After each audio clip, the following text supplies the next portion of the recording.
A meditação que eu vou fazer agora e aquela da tarde é um pouquinho teórica, tá certo? Uma análise um pouco de algumas questões importantes da teologia no mundo de hoje, mas que são essenciais para que vocês vivam esse período de seminário e o sacerdócio de vocês, sabendo exatamente onde estão pisando no mundo atual. Vejam, vamos recordar um pouquinho de filosofia. Desde Feuerbach, lembrem que Feuerbach praticamente é o pai do ateísmo contemporâneo. A grande intuição de Feuerbach, que depois Marx vai copiar, é que Deus é projeção das limitações, insatisfações, frustrações e anseios humanos. Não é isso? Desde Feuerbach e Habermas, passando por Marx, Nietzsche, a razão moderna, a razão do homem contemporâneo, se considera emancipada. Prestem bem atenção. Está convicta de que o homem é o seu próprio salvador. Nas universidades, nos laboratórios, os profissionais liberais de modo geral, os intelectuais, tá certo? Os intelectuais, né? Estão convictos, e isso vai aumentando cada vez mais. Na Europa isso já é popular, no Brasil não muito ainda, mas na Europa o homem médio acha isso. Nós não precisamos de Deus. Deus era uma explicação que o homem dava quando estava nos seus inícios, na sua infância. Você se lembra de história, as sociedades antigas, mesopotâmica, egípcia, assíria, suméria, não é, judaica, essas sociedades só se estruturavam confiando num Deus. Deus era quem dava cobertura para as leis, para a autoridade do rei, mas hoje a gente não precisa mais disso. Hoje, o artifício Deus é dispensável. Para que Deus? Vejam, pessoalmente, eu tenho a psicologia, a terapia. Eu me resolvo. Tecnologicamente, eu tenho aí tantas descobertas, tantos bens de consumo que a técnica dispõe para mim. Sociológica, economicamente, eu tenho as teorias, marxismo, weberianismo e todas essas teorias sociológicas. Vejam, tá certo? Culturalmente, eu sei hoje que tudo é cultural. Tudo tudo é fruto, né, do fenômeno cultural. Tudo se explica pela cultura. Pense em Lévi-Strauss e em tantos outros. Bom, então para que Deus? Por isso, para o mundo contemporâneo, e os senhores serão padres do mundo contemporâneo. Os senhores serão padres que mesmo nas cidades do interior, chega a televisão, chega a internet, chega a universidade. Em canto nenhum mais vocês vão encontrar uma comunidade que diga amém para tudo que vocês disserem. Em canto nenhum. Tá certo? Então, vocês vão ser padres, fiquem logo sabendo, no mundo para o qual é necessário matar Deus, para que o homem amadureça e viva, tomando nas suas mãos o próprio destino. Mentalidade do mundo hoje é essa. Deus sufoca o homem. A ideia de Deus sufoca o homem. A ideia de Deus mantém o homem infantil. A ideia de Deus mantém o homem num estado de servidão. Eu sou o dono do meu próprio destino.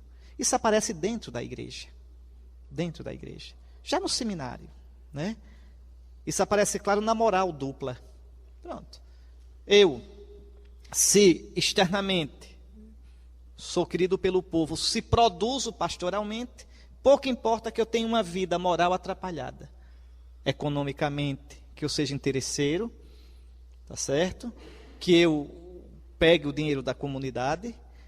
Do ponto de vista sexual, que eu tenha lá um quebra-galho, tá certo? Então, do ponto de vista do poder, que eu faça meus joguinhos para me dar bem, não tem problema. Isso quer dizer o quê, meus filhos, na verdade? Que eu não creio em Deus. Deus, para mim, não existe. É só isso. É o ateísmo prático. Não se iludam com isso. Eu não tenho mais diante de mim um Deus a quem eu veja que eu vou prestar contas um dia. Eu não tenho mais diante de mim o absoluto de Deus. Eu tenho diante de mim somente a mim mesmo. Eu sou a referência para mim. Eu sou autorreferencial. Desde que fique tudo por baixo dos panos, tá certo? Por isso, esses escândalos tristes que surgiram, isso Deus permite, tranquilamente. Né? Se a gente não tem medo de Deus e só tem medo da imprensa, então que venha a imprensa. Se o nosso temor não é a Deus, né? Como me doeu, escutando de um padre da Diocese de Penedo, um padre amigo meu disse, uma médica disse para mim, vocês estão tristes? Não é pelo que o pecado dos padres, colegas de vocês. Vocês estão tristes porque foi tudo descoberto e colocado na imprensa. Que coisa triste. É para a gente pensar. O nosso temor é a Deus ou a imprensa? A gente deve ser virtuoso é porque Deus existe. A gente deve ser virtuoso é porque Deus nos vê com um olhar de amor e um dia deveremos prestar contas a Ele. Teu Pai que vê o que é oculto. Mas repare como entra na igreja a mentalidade ateia do mundo atual. Repare como entra. Né? O menino entra no seminário, aí o colega chega e diz, olhe, cuidado, não conte tudo ao diretor espiritual não. Seja esperto. Esse menino é ateu. Esse menino é ateu. E existe isso. Tá certo? Em Aracaju e no resto do mundo. Tá certo? Esse menino é ateu. E quer induzir o outro ao ateísmo. Quando a gente de verdade crê em Deus é deixar que Deus entre na vida da gente. Crer em Deus é não... Aqui está a diferença fundamental entre o crente e o ateu. O ateu tem como referência da vida a si próprio. É verdade o que eu digo que é verdade. É moral o que eu decido que é moral. É a velha tentação, sereis como deuses, senhores do bem e do mal. O crente tem como referência um outro, que está acima dele. Um outro que às vezes vai pedir e dizer coisas que ele não gostaria de ouvir nem de fazer. Mas ele diz, e eu procuro a vontade dele. E quando não consigo, digo, perdão, eu estou errado. O ateu diz, a vida é minha, eu faço como eu quero. O crente diz, sou teu, vim de ti, o que queres de mim? Senhor, o que queres que eu faça? Mostra-me teus caminhos.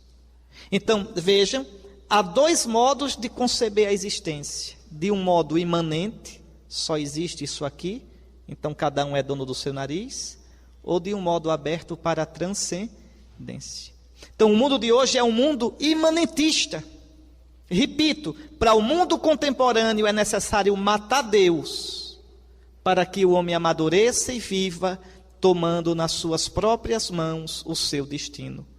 Procurar outros salvadores, além de si mesmo, seria alienação para o mundo de hoje. Seria infantilidade, engano. Seria colocar nas mãos de um outro aquilo que é responsabilidade sua. Lembram de Sartre e dos existencialistas ateus? Crer em Deus, na verdade, é uma safadeza. Lembre que Sartre usa a expressão safado, não no sentido de safado sem vergonha, mas safado no sentido de eu delegar para um outro, feito criança, menino buchudo, uma decisão que tem que ser minha. Merleau-Ponty dizia, ainda que Deus existisse, é necessário matá-lo, é necessário negá-lo, é necessário rebelar-se contra ele, porque onde Deus chega, a consciência humana se embota, morre. Porque é um Deus que toma o lugar da consciência, é um Deus que impede você de decidir. Esta é a visão do mundo de hoje. E esse homem para o qual vocês vão ser padres, esse homem que são vocês também, que somos nós, Esse homem do século XXI, herdeiro do ateísmo do século XIX, do século XX, está convicto de poder construir sua vida sozinho, sem necessidade alguma de um salvador. Está aí o famoso PNDH3, que deu o maior pau na CNBB. Está aí. Mas deu gosto de ver, viu? Os bispos meteram a ripa. Meteram a ripa. Deu gosto de ver. Era um atrás do outro, uma procissão de bispo, metendo a ripa no PNDH3. Graças a Deus. Né? De quase 400 bispos, só 2 ainda disseram, quem sabe, talvez, pode ser. Os outros não meteram a ripa. Mas vejam, o que é isso? O que é que o governo quer? Construir uma sociedade tendo como critério não a fé cristã, não a Deus, mas simplesmente a decisão da maioria. Qual é a teoria de Habermas? Não existe Deus. Como é que a gente vai saber qual é a moral nossa? É moral que a maioria decidir depois de uma discussão honesta. Então nós somos deuses, nós somos os donos do bem e do mal. Essa é a visão do mundo atual. Agora a minha angústia, eu vou logo dizendo, viu? Não é que o mundo pense assim não. Eu não espero outra coisa do mundo. A minha angústia é que nós pensemos assim. A minha angústia é que na nossa consciência e no nosso coração, sem dizer com essas palavras, a gente veja assim as coisas. Que eu posso fazer a vida do meu jeito, porque a vida é minha. Pois bem, já no final do século XIX, Nietzsche, que o que tinha de doido, tinha de genial, Nietzsche dizia assim, escutem só, o maior dentre os últimos acontecimentos da Europa é este, que Deus morreu, que a fé no Deus cristão fez-se incrível. Não se pode mais ter fé nesse Deus. E Nietzsche dizia, essa fé já lançou essa antifé, veja, essa certeza de que Deus morreu, já lançou suas primeiras sombras sobre a Europa. Era verdade. Era verdade. Na Europa, do início do século, Nietzsche já via que estava começando, no meio do povo, agora não é mais só intelectual, no meio do povo, a convicção de que Deus não existe. Isso hoje na Europa, a Tchecoslováquia, a Croácia, são países já, na Eslováquia, onde a maioria, a metade da população é ateia. Ateia. Tá certo? Ateia. E a tentação, às vezes, dos cristãos, além de viver como se Deus não existisse, de um padre viver como se Deus não existisse, é de pensar que a gente pode atrair esse pessoal fazendo pirueta, fazendo munganga.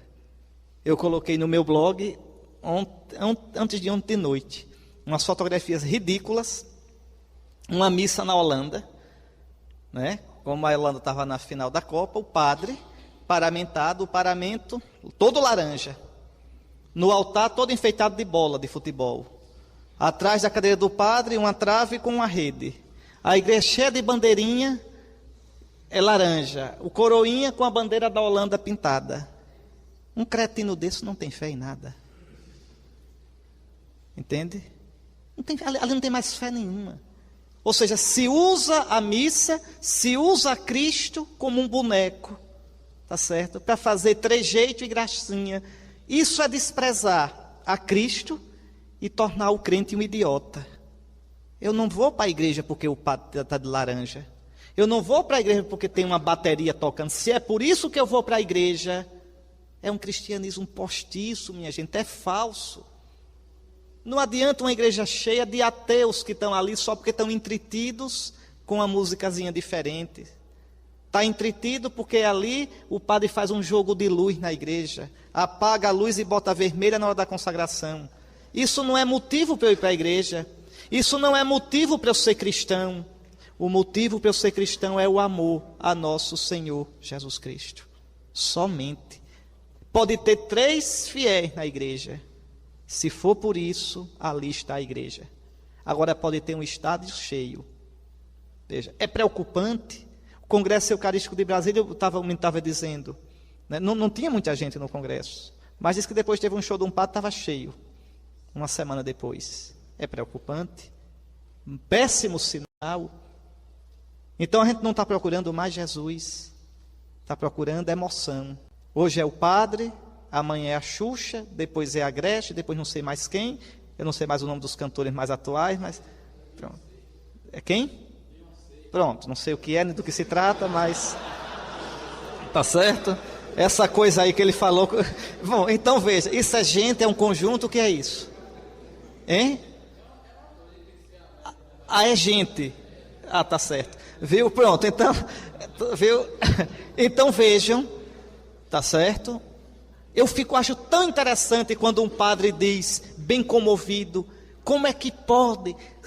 É claro, nossas igrejas não são atraentes, são quentes, não tem uma cadeira acolchoada, não tem ar-condicionado, não tem um estacionamento para o povo. Eu digo, pois é, que problema, né? No cristianismo primitivo tinha Nero perseguindo, tinha leão para devorar você, e o povo ia, né? No início do século passado tinha o jejum eucarístico, a pessoa ia missa só pela manhã e não podia tomar nem um gole d'água antes de comungar, né? E o povo ia. Não é ar-condicionado, rebolado do padre, efeito luminoso, né? Aquela fumaça que sai na hora do... Não é nada disso que segura o povo, que edifica o reino de Deus. Isso é só maquiagem, tapiação, pirueta, enganação. É Jesus, morto e ressuscitado. Eu não quis saber de outra coisa, estando entre vós, a não ser de Jesus, e Jesus crucificado. Até quando a gente vai se enganar? Agora a gente descobriu uma pastoral nova, né? Agora a gente descobriu realmente a técnica litúrgica que atrai todo mundo. Ao invés de entrar na missa andando de frente, a gente entra de costa, porque fica voltado para o povo. Nada dessas piruetas segura. Na primeira semana vai todo mundo ver o padre que entra de costa, né? Na segunda semana já perdeu o sentido. Até quando a gente vai se iludir com pirueta pastoral? Até quando a gente... A mim me preocupa, né? A igreja, há muito tempo, há uns 10 anos que entrou nisso, né? A gente vive inventando, todo ano tem um slogan novo, todo ano tem uma coisa nova, como se fosse para entreter a gente, para atrair. O que foi que atraiu vocês para o seminário? O que é que faz com que um homem entregue a vida todinha a Jesus? Não são essas coisas. Não são. É o amor a Ele. É tê-lo encontrado na vida. Pois bem, a gente tem que ter muito cuidado para não cair nisso. Coloquem na cabeça de vocês, hoje, a razão ateia triunfou. E esse processo é irreversível. O Ocidente nunca mais será cristão novamente, não se iludam. A Europa não será mais cristã de novo. O Brasil, devagarinho, mas de modo inexorável, vai se descristianizando. Nós seremos padres no mundo em processo de descristianização. As novelas, a internet, os formadores de opinião vão trabalhando nisso. Para os bem-pensantes do mundo atual, a verdade, o certo, o errado, são aquilo que a coletividade decidir. O homem, finalmente, tornou-se como um Deus, decide por si o bem e o mal. São ilustrativas aqui, né, as palavras de um filósofo muito ouvido hoje, viu? Peter Singer, é um australiano, ateu, que odeia o cristianismo. Olha o que Peter Singer diz, e fala para auditórios cheios, viu? No mundo inteiro. Olha o que ele diz: estamos em uma era de incrível transição. No Ocidente, fomos dominados por uma única tradição cultural por 2000 anos. Agora que essa tradição é um doente terminal, é a tradição cristã, viu? É um doente terminal. Toda a base da moral judaico-cristã está caindo. Eu estou tentando formular uma alternativa. Partes do que digo podem parecer obscenas e malignas, se você ainda estiver olhando através do prisma da velha moral. Pronto. Não se iludam não, para o mundo a nossa moral é a velha moral. O cristianismo, para o mundo, está se acabando. Vocês têm que ter consciência disso. Eu não quero aqui enganar vocês. O número de cristãos vai diminuir drasticamente. Drasticamente. Mas isso que eu estou dizendo, não pensem vocês que é uma mensagem de pessimismo, não. De modo nenhum. Eu só quero que vocês sejam realistas. Para depois não ficarem angustiados quando vê o que é que a gente pode fazer. Isso é porque a gente não permitiu o casamento gay, vamos permitir. Isso é porque a gente não está permitindo o divórcio, vamos permitir. Isso é porque a gente não está permitindo contraceptivo, vamos permitir. Isso é porque a gente está dizendo que Jesus é o único Salvador, vamos dizer que Ele é somente mais um. Não é nada disso. Não é por essas soluções falsas, mentirosas, que vocês vão conseguir mais alguém. Não é. É sobre isso que eu quero meditar agora e hoje à tarde. Tá certo? Pois bem, diante dessa situação, de um homem que se julga hoje o seu Deus, de um homem que acha que não precisa mais de Deus, o cristianismo proclama com força algo que é escandaloso, que é incômodo, que é insuportável para a mentalidade atual. Cristo é o único Senhor. Cristo é o único caminho, a única possibilidade de realização para a humanidade. Lembrem no ano 2000, quando por mandato de João Paulo II, Ratzinger tornou pública a Dominus Iesus. O que é que diz a Dominus Iesus? Uma coisa bem simples, básica como uma roupa preta e branca, camisa branca e calça preta. Querem mais básico do que isso? Pois bem, o que é que diz a Dominus Iesus? Que Jesus é o único Salvador. E que a igreja de Cristo subsiste somente na igreja católica. Ave Maria, só faltou o mundo se acabar. Teve até cardeal que ficou indignado. É incrível. Aí cardeal Giacomo Biffi, que é forte, disse, isso é incrível, que depois de 2000 anos, o magistério ainda tinha que dizer para os católicos isso. Porque isso é o básico. Jesus é o único Salvador. E a igreja de Cristo subsiste somente na igreja católica. Essa é a nossa fé. Essa é a nossa fé. Sempre foi. Nunca deixou de ser. Está em todos os documentos da igreja, em todos. E, no entanto, veja, de tal modo, uma mentalidade imanentista, relativista entrou, que a gente já não sabe mais distinguir. Como o professor que estava dizendo na sala de aula do seminário, que Jesus não é o único Salvador, quer dizer, é o Salvador mais importante, né? Mas, tá certo? Mas, né, tem outros.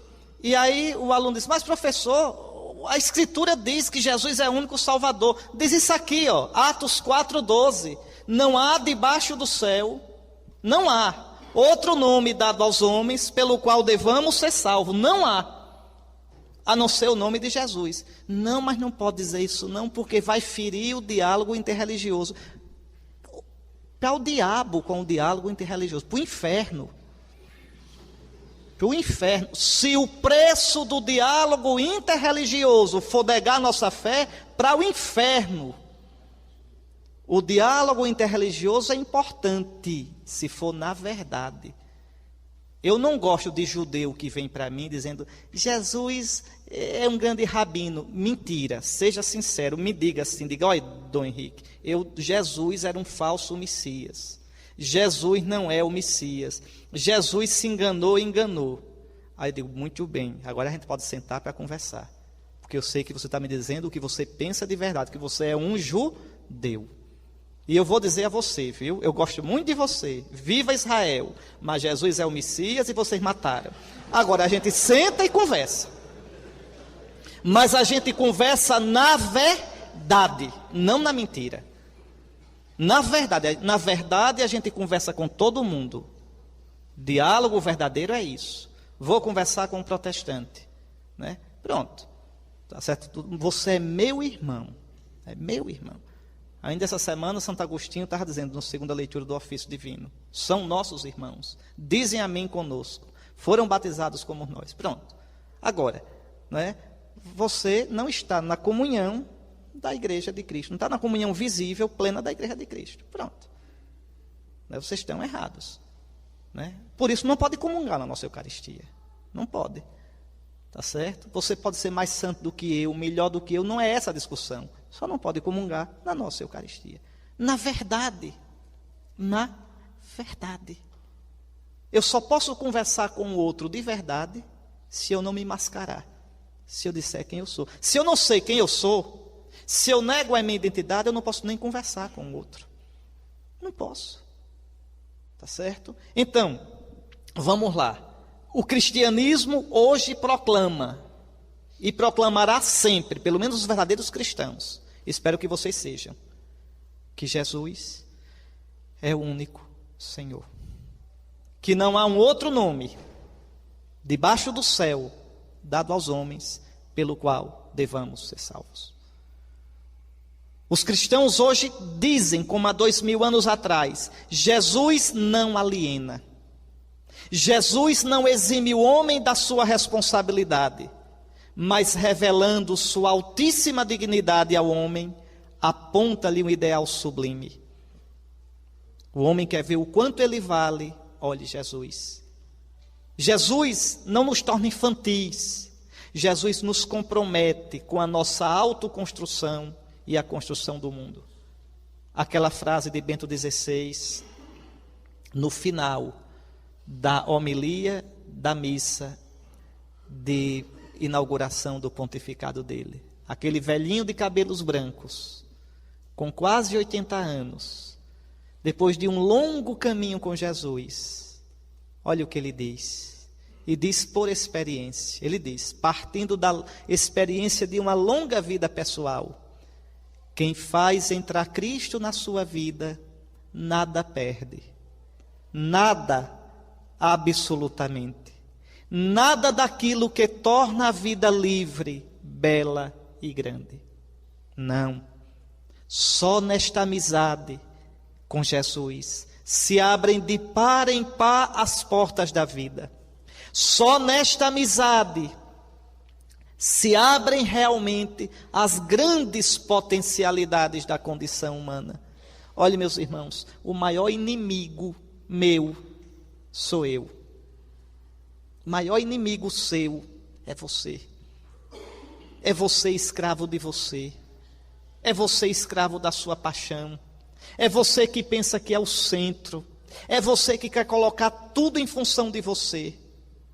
O maior amigo seu é Cristo, porque Ele tira você do seu jeito, para fazer você do jeito dEle. Você como Deus sonhou, você verdadeiro. Conhece aquela música? Talvez não conheça, tudo novinho, né? É música popular brasileira. Se não fosse escândalo um bispo morrer com uma música dessa, no meu enterro eu queria que cantassem essa. Aquela música, por tanto amor, por tanta emoção, a vida me fez assim, manso ou atroz, doce ou feroz, eu caçador de mim. Lembra dessa música? É uma música muito bonita. Pois bem, nós vivemos procurando nós mesmos. Eu como sou agora, sou eu quebrado. Eu entregue a mim, sou eu deformado. Eu do meu jeito, sou eu ferido. Cheio de contradição, quantas vontades contrárias a gente tem. Mas eu, perdido em Jesus, sou eu encontrado. Sou eu como Deus pensou em mim. Sou eu reconciliado comigo. Os psicólogos dizem, não, você se encontre, né? Se encontre, se assuma e você se encontra. Jesus diz, se perca em mim, que você se encontra. Se perca em mim, e você descobre quem você é, em todas as suas dimensões, as suas feridas, mas ao mesmo tempo redimidas, saradas, refeitas. Cristo é isso. Por isso o Santo Padre diz: só nesta amizade se abrem realmente as grandes potencialidades da condição humana. Só na amizade com Cristo eu deixo a minha mediocridade. Só na amizade com Cristo. Cristo é a medida do homem. Eu gosto sempre de dar esse exemplo meio rasteiro, mas deixa eu dar, porque, veja, né? Vamos pegar uma questão bem rasteirinha, né? Uma questão, tá certo? Teologia moral, a questão da masturbação. Você vai lá na ONU, na Organização Mundial de Saúde, está lá. Masturbação é fenômeno normal da vida humana, não é? Faz bem à saúde, faz bem à cabeça, à cuca, ao coração, desde que não se exceda na dose. Está lá na ONU, viu? Pronto, a Organização Mundial de Saúde diz isso, né? Você vai ver o que a psicologia diz, nada, é normal, normalíssimo. Aí chega a teologia cristã, diz, não, é pecado. Chega o diretor espiritual, se for católico, meu filho tem que se confessar. Né? Se for católico, porque se ele fizer também, numa boa, ele vai dizer, meu filho, não se deprima, não se reprima, não se suprima, né? Curta a doidada, não é assim? Né? Pois bem, mas veja, aí a teologia cristã, a fé cristã, não é? O nosso Senhor Jesus Cristo diz, é pecado, é pecado. E aí? A ciência diz que é normal, tranquilo. O cristianismo diz que é pecado. O que é que eu vou dizer? Prestem bem atenção. Qual é o problema aí? Qual é o método da psicologia, senhores? É o método experimental. Como é que os psicólogos chegaram à conclusão de que a masturbação é normal, é saudável? Ora, eles, escutem só isso para vocês entenderem a coisa. Eles, como é que eles fazem? Eles estudaram, eles viram, pesquisaram casos de milhares e milhares de pessoas que se masturbam, de jovens que se masturbam, e não ficam doidos, nem sobem pelas paredes. Veja, então se é assim é normal, pronto, a gente pesquisou e é normal. Mas eu pergunto aos senhores, esses jovens que esses psicólogos estudaram, são de uma humanidade como Deus sonhou? Ou de uma humanidade quebrada pelo pecado? Os psicólogos dizem que é normal no homem quebrado pelo pecado. Mas o nosso modelo não somos nós mesmos. O nosso modelo, o modelo de homem, não é a maioria. O modelo de homem é o homem perfeito, Jesus. Compreende a diferença? Compreende o que é uma visão imanentista, na qual eu sou tudo, e uma visão aberta para a transcendência? Não, masturbação é normal, todo mundo faz. Não, não é normal, porque o homem perfeito não ensina isso. O homem perfeito, a imagem do qual nós somos, porque nós somos criados à imagem de Deus. E quem é a imagem de Deus? Ele é a imagem do Deus invisível. Ele é o homem perfeito, ele é a nossa forma. Quando o Pai nos criou, criou pensando nele, criou olhando para ele, criou tendo como modelo. Quanto mais eu parecer com ele, mais eu sou humano. Quanto mais eu parecer com ele, mais eu sou eu, como o Pai pensou.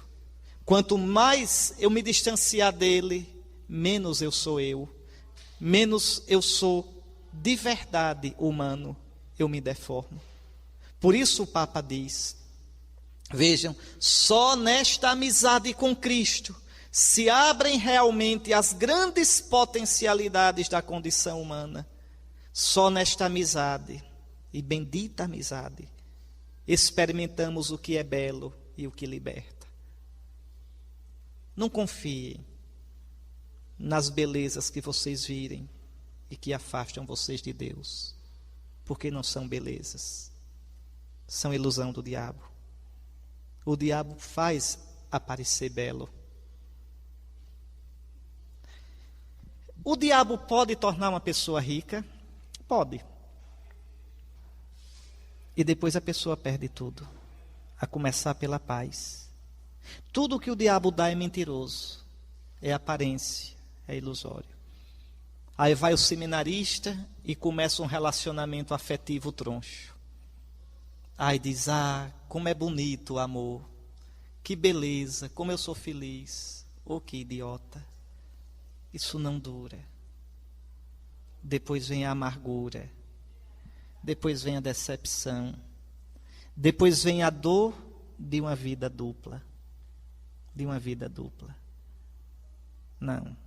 Não existe beleza contra Cristo ou longe de Cristo.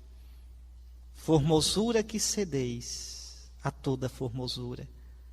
Sem ferir dor fazeis e sem dor desfazeis o amor da criatura, dizia Santa Teresa.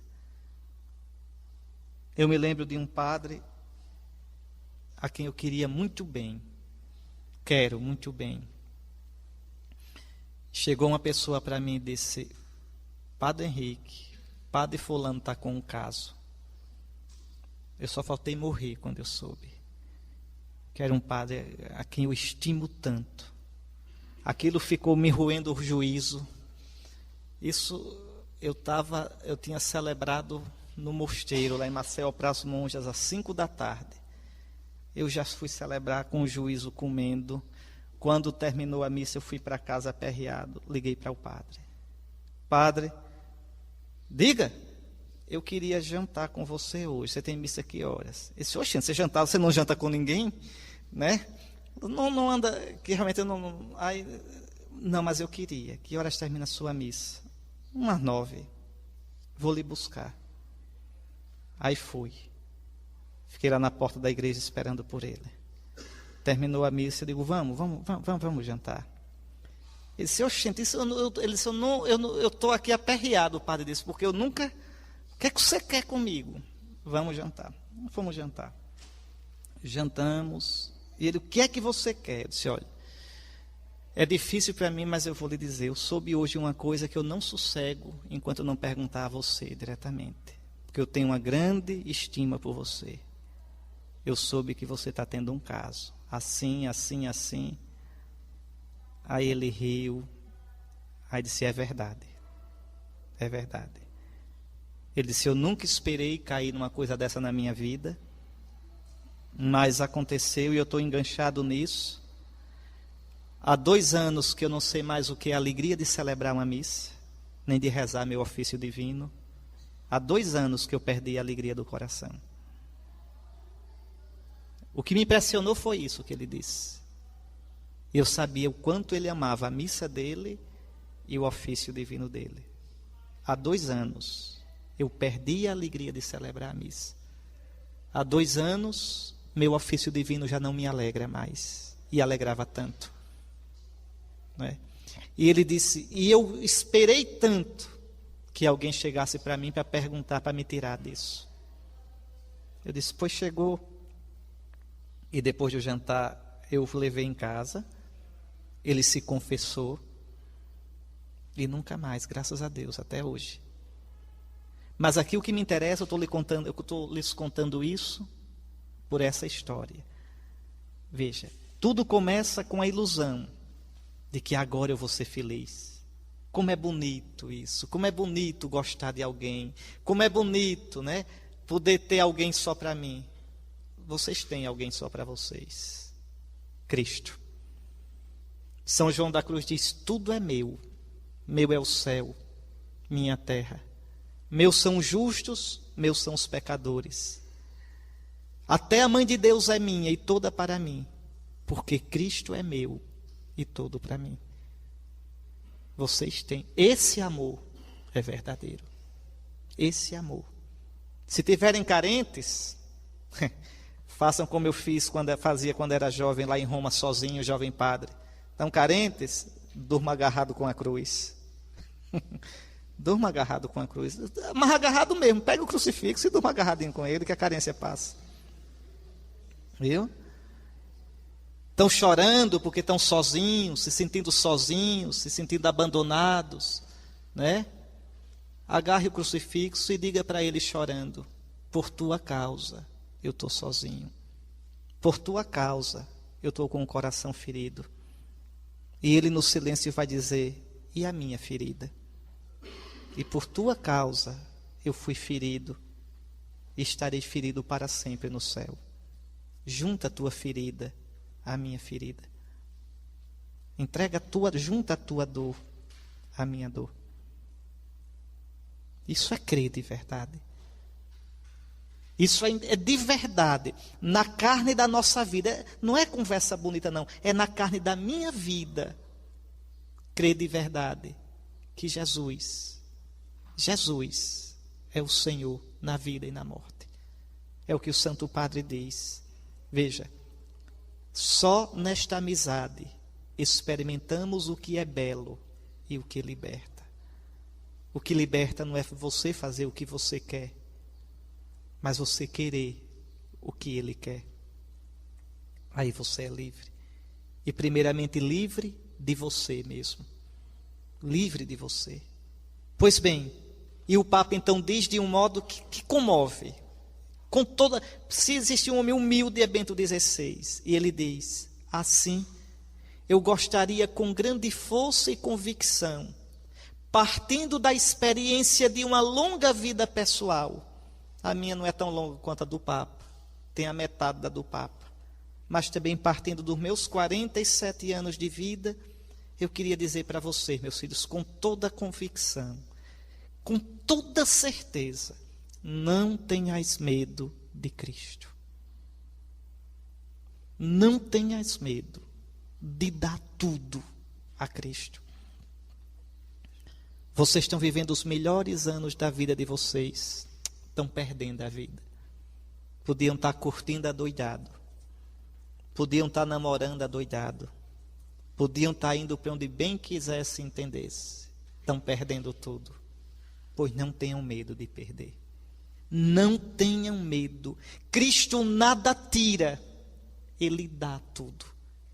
Quem se doa por Ele recebe o cêntuplo. E aí diz o Papa: sim, abri de pá em pá as portas a Cristo e encontrareis a vida verdadeira. Não tenham medo de Nosso Senhor. Não brinquem de crer em Jesus. Creiam de verdade. Vocês vejam, nos últimos 2 séculos, 3 séculos, a grande luta no cristianismo foi, de um lado, e essa luta está no seminário de vocês, viu? Está na turma de vocês, e às vezes na cabeça de vocês. A grande luta foi entre a teologia liberal, que quer um Cristo feitinho na medida humana, né? O Cristo que é somente um grande mestre, um homem ético, tá certo? Um Cristo na medida mesmo, e por outro é o modernismo, e cuidado com o modernismo, porque o modernismo está vencendo na igreja, ele não perdeu. Quando eu falo aqui em modernismo, não é para ter a piração de uns paranoicos que tem por aí, que em tudo vem modernista. O Papa é modernista, tá certo? Em tudo, se você disser que o dogma evolui, é modernista, aí são os paranoicos. Tem um bocado. Aquele site Monfort, esses tipos de coisas, essas excrescências. Tá certo? Não é isso não. Não sejam burros. Não sejam tapados, sejam inteligentes. Tá certo? Então veja, mas o modernismo está aí. Quando relativiza a moral, quando relativiza Jesus, quando você vê um teólogo escrever naquele livro Jesus, símbolo de Deus, né? Aquilo é um herege. Então, em Jesus Deus se manifestou. Não, Jesus é Deus. Se você diz que Deus se manifestou em Jesus, só isso é nestorianismo. Lembre da boa e velha teologia, da heresia de Nestório, que em Jesus há 2 pessoas. Jesus é uma pessoa humana e aí a pessoa divina se manifesta. Não, em Jesus não há pessoa humana, Ele é Deus bendito. Quem tocou nele, tocou em Deus.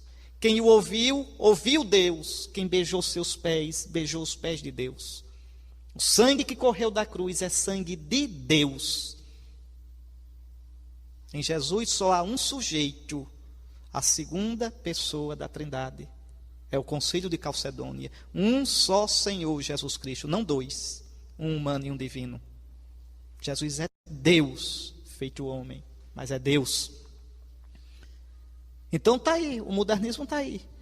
Tudo é cultural, pronto. Né?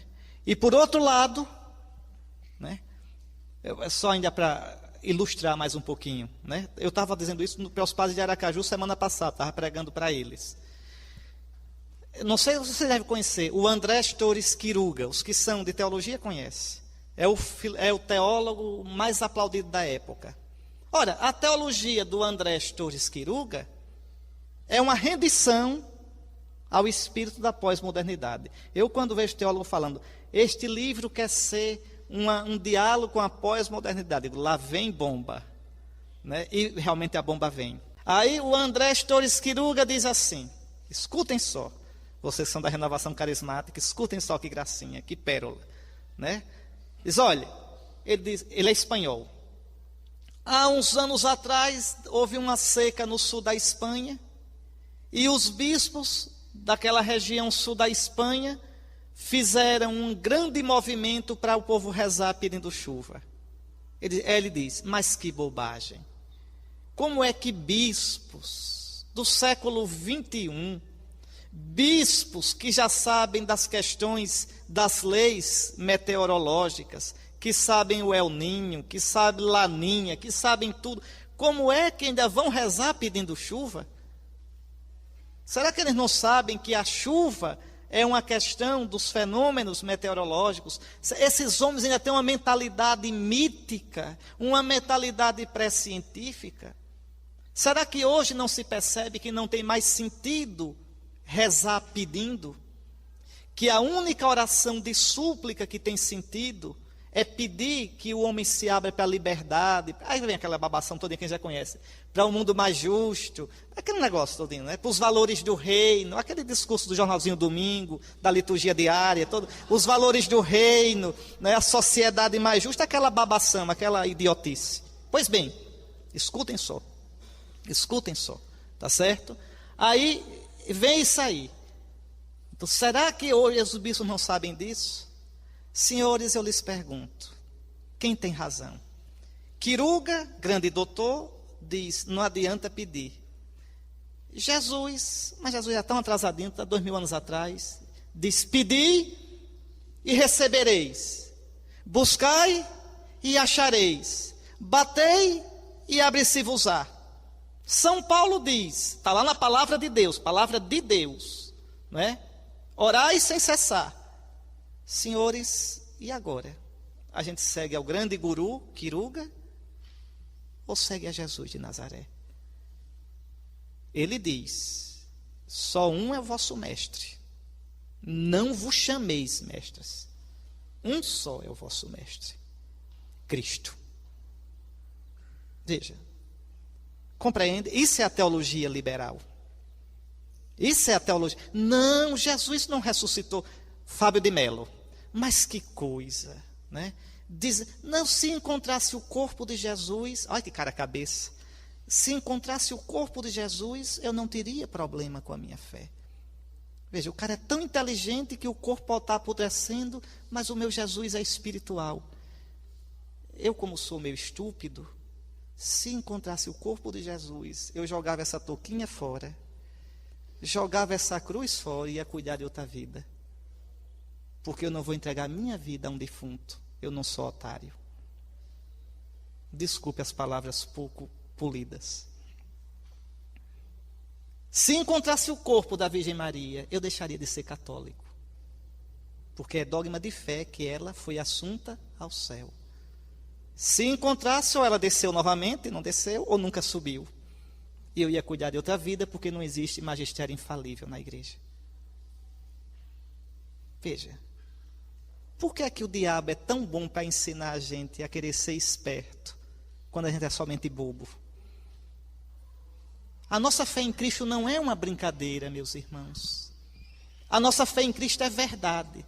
Pois bem, diante de tudo isso, nós só podemos dizer, e aqui eu uso as palavras de um teólogo protestante, que vocês também conhecem, Karl Barth, Jesus Cristo como é testemunhado na Escritura, e como católico dizia, na tradição, é a única palavra de Deus. Jesus Cristo é a única palavra a que devemos fé e obediência, tanto na vida como na morte. Mas podem ter certeza, senhores, não existe Jesus verdadeiro se não é o Jesus crido, adorado e proclamado pela igreja. Um Jesus que não seja o da igreja é o Jesus da cabeça de vocês. É o Jesus do espirro, da pirueta, do último teólogo que acha que descobriu a roda. O Jesus verdadeiro é o Jesus, só esse, crido, adorado e testemunhado pela igreja. Aquele que nós vamos adorar aqui daqui a pouco, só esse Jesus é o verdadeiro. É triste, depois de uma vida todinha, você vê que criou numa ilusão. Quantos padres dos anos 70, 60 e 70 estão aí desiludidos, porque acharam que o reino de Deus era a sociedade socialista. E hoje são desencantados, porque nem reino, nem socialismo. Veja. Um dia desse, o presidente da CNBB estava me dizendo, agora, um teólogo escreveu assim: quando as crianças puderem brincar na praça sem violência, quando já não houver gente com fome, quando não houver ninguém sem casa, quando os doentes estiverem no hospital, eu sei que o reino chegou. Pense na idiotice, tudo bem. Aí, uns 3 meses depois, o bispo encontrou esse teólogo. Aí o teólogo disse: Dom Geraldo, tudo bem, nunca mais vi o senhor estava onde? O senhor estava no reino de Deus. Estava no reino de Deus? Sim, estava na Suíça. Você escreveu, não é? Você escreveu que eu estava na Suíça, não tem violência. Na Suíça, os doentes têm hospital. Na Suíça não tem ninguém sem casa. Eu estava no reino de Deus. Oh, minha gente, o reino de Deus é Jesus. O reino está onde Jesus está. E sem Jesus pode ter saúde, casa e tudo, mas não tem reino de Deus. Não tem. Aí eu me lembro de um seminarista de Maceió, não vou dizer o nome não, que aqui tem seminarista de Maceió, mas o seminarista que o padre Jimmy tinha mania de mandar fazer pastoral, né? Em janeiro, não é isso, Cleide? Em janeiro lá vão vocês fazer pastoral. E o seminarista revoltado: como é que nas férias esse bexiguento desse reitor, estou dizendo como ele disse, ipsíssima verba, como é que esse bexiguento manda a gente fazer pastoral? Não basta o semestre todinho para aperrear, vão fazer pastoral, Porto de Pedra, Porto da Rua, São Miguel dos Milagres. Vocês não fizeram, Cleide, pastoral ali? Você está mentindo, não. Eu digo: homem, você vai fazer, se quiser ser padre, não vai brigar com o reitor. Fui. Quando voltou, eu disse: e aí, como é que foi a pastoral? Ele disse: olha, padre, eu ainda acho que esse reitor está todo errado, é um cretino de fazer isso. Mas, padre, foi tão bom. Eu disse: por que foi bom? Ele disse: ô padre, eu vi o reino de Deus. Eu disse: você viu o reino de Deus como? Se padre, quando a gente chegava, os meninos vinham tudo correndo para abraçar a gente.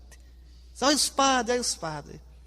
Eu vi o reino de Deus, padre, quando a gente entrava na casa de pessoas doentes, que recebia a gente com alegria e com a paciência. Eu vi o reino de Deus no tomatezinho com peixe, alface e arroz branco, que aquele pessoal preparava para a gente, mas preparava com alegria, por causa de Jesus. Isso é o reino de Deus. Isso é o reino de Deus. O reino de Deus está dentro de vós. E só estará no meio de vós, se primeiro estiver dentro de vós. O reino de Deus, antes de a gente entrar nele, é ele que entra na gente. Todo dia o reino pode acontecer na minha vida. Quando acontece o reino? Quando Deus reina. E todo dia eu posso matar o reino na minha vida. E quando eu mato na minha vida, eu mato na vida do mundo. Não acredite no reino de Deus dos comentários do jornalzinho domingo. Não existe aquele reino. Aquilo é a sociedade socialista tá certo? Da esquerda, festiva e desencantada. Nunca vai acontecer. Quem crê naquele reino nunca vai fazer nada. Vai ficar só falando. O reino de Deus acontece quando você tem vontade de se fechar para o seu irmão e por amor a Jesus você ri para ele. O reino de Deus acontece quando você tem autoridade na igreja e poderia usar a autoridade para manipular o outro, para afastar de quem você não gosta, para dar uma rasteira em quem pensa diferente de você. E você olha para Cristo e diz: não, tu não fizeste assim. E por amor de ti, eu não farei assim. Por amor de ti, eu usarei a autoridade que eu tenho para servir, para dar vida, para fazer feliz. Não por causa de Marx, ou do sociólogo A, ou do filósofo B, mas pelo que eu aprendi da tua cruz. Porque eu aprendi contigo, do teu coração. Ali está o reino. Ali Deus reina.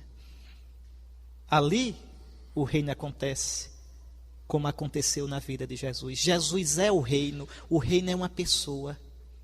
Porque toda a existência de Jesus foi fazer a vontade do Pai. O reino acontece onde Deus reina. No doente que tem paciência.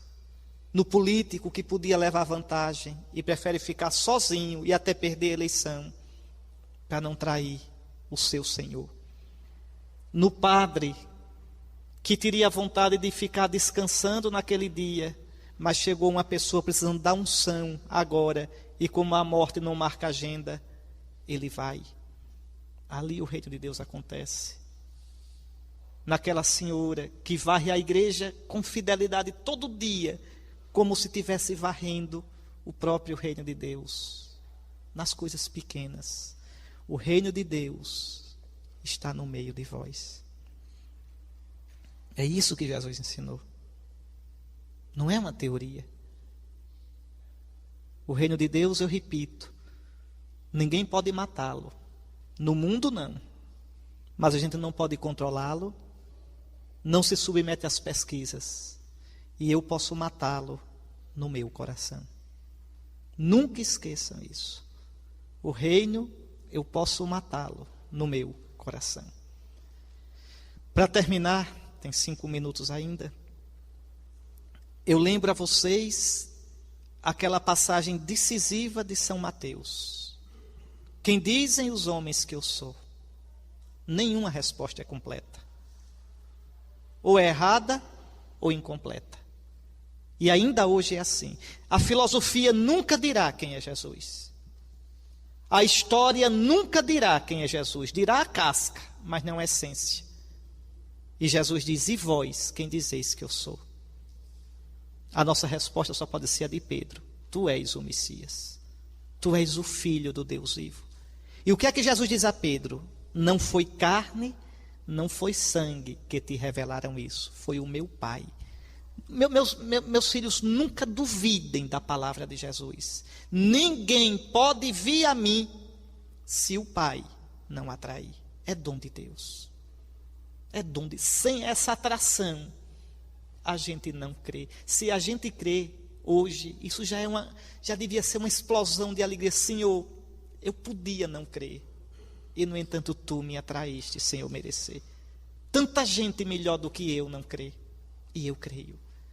Tanta gente boa do caminho perdeu a fé. E eu, essa porcaria, persevero crendo em ti. Veja. Não foi carne nem foi sangue que te revelaram. Foi o meu Pai. E aí você sabe da passagem. Depois Jesus disse: tudo bem, eu sou o Messias. Vamos para Jerusalém, eu vou morrer. Aí Pedro chama Jesus no canto: Senhor, que isso não te aconteça. E aí Jesus diz: para trás, Satanás, tu não pensas como Deus, mas como os homens. Atenção, quando Pedro pensa como Deus, ele é pedra da igreja. Quando Pedro pensa como os homens, ele é pedra de tropeço.